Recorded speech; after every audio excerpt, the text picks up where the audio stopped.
إن تنصروا الله ينصركم ويثبت أقدامكم. Tafsir Surat Al-Fajr. أعوذ بالله من الشيطان الرجيم. بسم الله الرحمن الرحيم. Ayat pertama. والفجر. Allah yang Maha Suci bersumpah dengan fajar. Ayat kedua. وليال عشر. Dan bersumpah dengan 10 malam pertama pada bulan Dzulhijjah. Ayat ketiga. والشفع والوتر. Dan bersumpah dengan segala sesuatu yang berpasangan maupun yang sendirian. Ayat keempat. والليل إذا يسر. Dan bersumpah dengan malam jika telah tiba, berlanjut dan menghilang. Jawaban dari sumpah-sumpah tersebut adalah kalian akan dibalas atas perbuatan kalian. Ayat kelima. هل في ذلك قسم لذي حجر. Apakah pada makhluk-makhluk yang telah disebutkan itu terdapat sumpah yang bisa memuaskan orang yang berakal? Ayat keenam. ألم تر كيف فعل ربك بعاد. Apakah kamu, wahai Rasul, tidak memperhatikan bagaimana Rabb-mu memperlakukan kaum Ad, umat Nabi Hud alaihi salam, tatkala mereka mendustakan Rasul mereka? Ayat ketujuh. إرم ذات العماد. Kabilah Ad dinisbahkan kepada kakek mereka Iram yang mempunyai postur tinggi. Ayat ke-8. التي لم يخلق مثلها في البلاد. Yang Allah tidak menciptakan yang semisalnya di negeri-negeri lain. Ayat ke-9.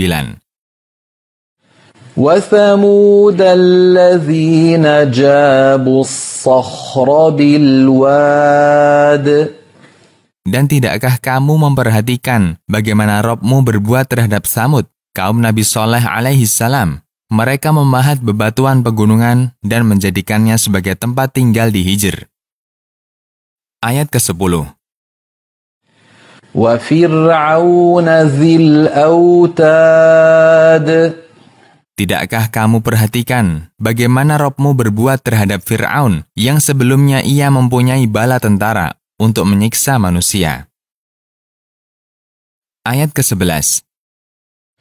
الذين طغوا في البلاد. Semua yang disebutkan itu telah melampaui batas kekejaman dan penganiayaan. Masing-masing melampaui batas di negerinya sendiri. Ayat ke-12. فأكثروا فيها الفساد. Lalu mereka berbuat banyak kerusakan karena kekufuran dan kemaksiatan yang mereka sebarkan. Ayat ke-13.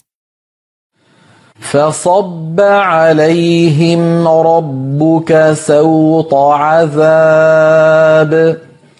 Maka Allah menimpakan kepada mereka siksanya yang pedih dan memusnahkan mereka dari bumi. Ayat ke-14. Inna rabbaka labil mirsad. Sesungguhnya Rabb-mu, wahai Rasul, benar-benar memantau dan mengawasi amal perbuatan manusia untuk memberi balasan bagi yang berbuat baik dengan surga dan yang berbuat buruk dengan neraka. Ayat ke-15. فَأَمَّا الْإِنسَانُ إِذَا مَا ابْتَلَاهُ رَبُّهُ فَأَكْرَمَهُ وَنَعَّمَهُ فَيَقُولُ رَبِّي أَكْرَمَنِ. Adapun manusia, Di antara tabiatnya bahwa jika Robnya mengujinya dan memuliakannya, memberikan kenikmatan kepadanya berupa harta, anak-anak, dan kedudukan, ia mengira bahwa hal itu karena kemuliaannya di sisi Allah. Maka ia berkata, Robku telah memuliakanku, karena aku berhak mendapatkan kemuliaan darinya. Ayat ke-16. وَأَمَّا إِذَا مَا ابْتَلَاهُ فَقَدَرَ عَلَيْهِ رِزْقَهُ فَيَقُولُ رَبِّي أَهَانَنِ. Adapun bila Allah mengujinya dan menyempitkan rezekinya, maka ia mengira bahwa hal itu karena kehinaannya di hadapan Robnya.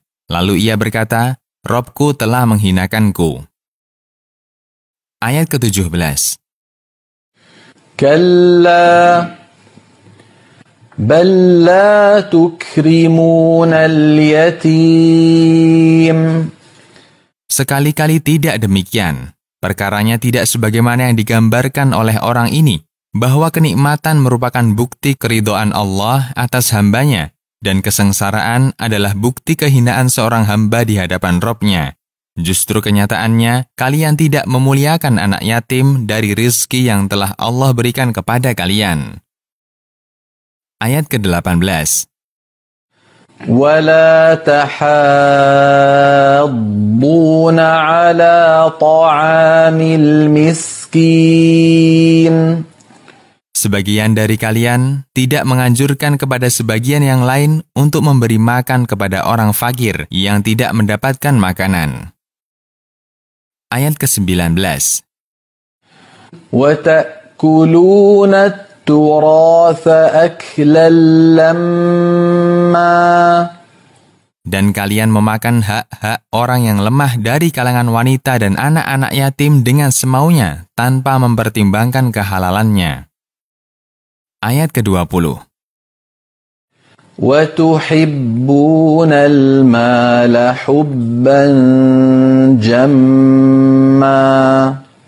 Dan kalian sangat menyukai harta, lalu kalian kikir untuk menginfakannya di jalan Allah karena sangat menggandrunginya.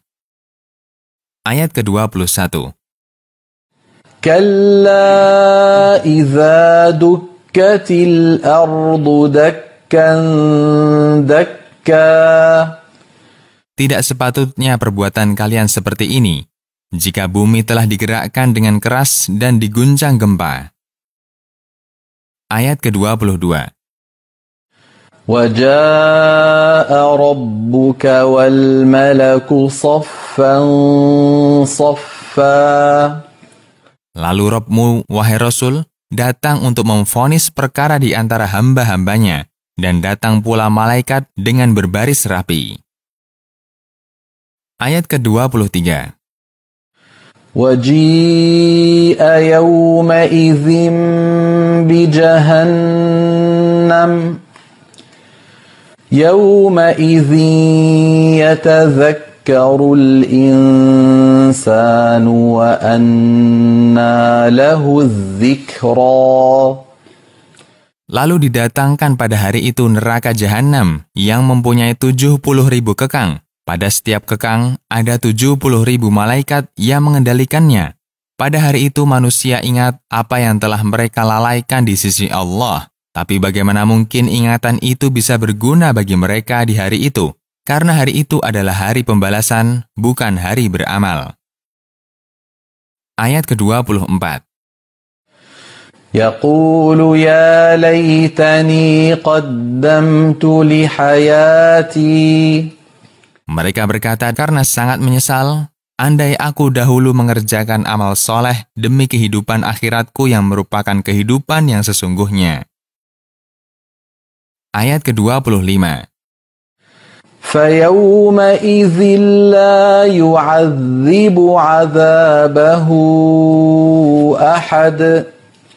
Pada hari itu, tidak ada seorang pun yang menyiksa seperti siksaan Allah, karena siksa Allah lebih pedih dan lebih kekal. Ayat ke-26. وَلَا يُوثِقُ وَثَاقَهُ أَحَدٌ. Dan tidak ada yang mengikat dengan rantai seperti ikatan Allah bagi orang-orang kafir. Ayat ke-27. Ya ayyatuhan nafsul mutmainnah.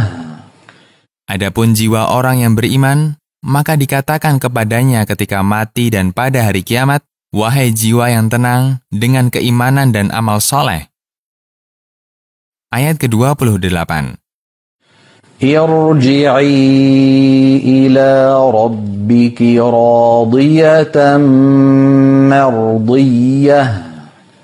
Kembalilah ke haribaan Rabb-mu dengan hati yang ridho, dengan pahala yang sempurna yang kamu dapatkan, dan juga dalam keadaan diridhoi olehnya karena perbuatan solehmu. Ayat ke-29. Fadkhuli fi ibadi. Masuklah ke dalam golongan hamba-hambaku yang soleh. Ayat ke-30. Wadkhuli jannati. Masuklah bersama mereka ke dalam surgaku yang aku siapkan untuk mereka.